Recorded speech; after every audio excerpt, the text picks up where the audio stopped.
তো hello guys, তো আজকে তোমাদের সাথে আমি শেয়ার করবো মাটন রেসিপি। তো চলো শুরু করা যাক।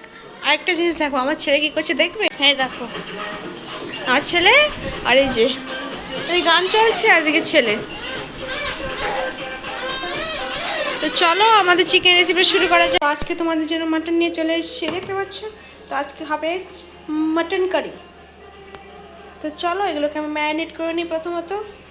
তো এখানে ম্যারিনেট হয়ে গেছে মাংস। তারপর আমি ওভেনে কড়া বসিয়ে পেঁয়াজ সব ভাজা হয়ে ভাজতে দিয়ে দিয়েছি। তারপর এখানে সব কিছু দিয়ে আমি মাংস কষিয়ে নিচ্ছি। তারপরে 5 মিনিটের মধ্যে ঢেকে দেবো। ঢেকে দেওয়ার পর এখানে দেখতে পাচ্ছ আমার মাংস প্রায় সুন্দর লাল লাল হয়ে গেছে। তো আজকে রান্নাটা কে করছে দেখবে? এই দেখো আমার বর করছে।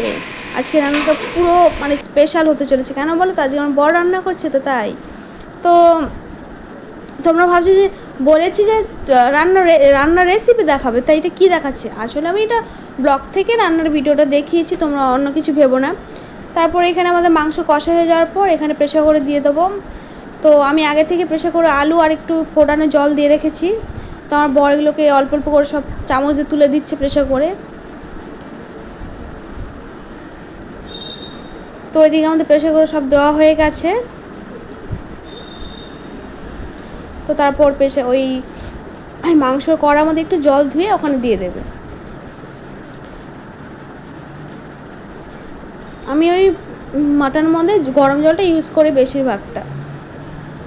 তো ওইদিকে সব কিছু দেওয়া হয়ে যাওয়ার পর দেখতে পাচ্ছি ঝোলটা একটু ফুটতে আরম্ভ করেছে। তারপর আমার বর একটু নাড়িয়ে দিল মাংসটাকে। তারপর ওই 5 মিনিটের মতন ঢাকা দিয়ে নেবো, 4টের মতো সিটি পড়ুক।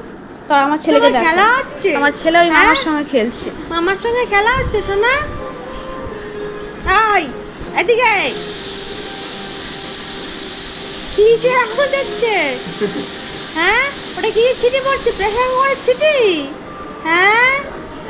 তারপর এদিকে মাংস আমি প্রেসার কুকার থেকে নামিয়ে বর ওইদিকে ছোটো কড়াই দিয়ে দিয়েছে, কারণ মাংসটা ঝোল ঝোল ছিল বলে।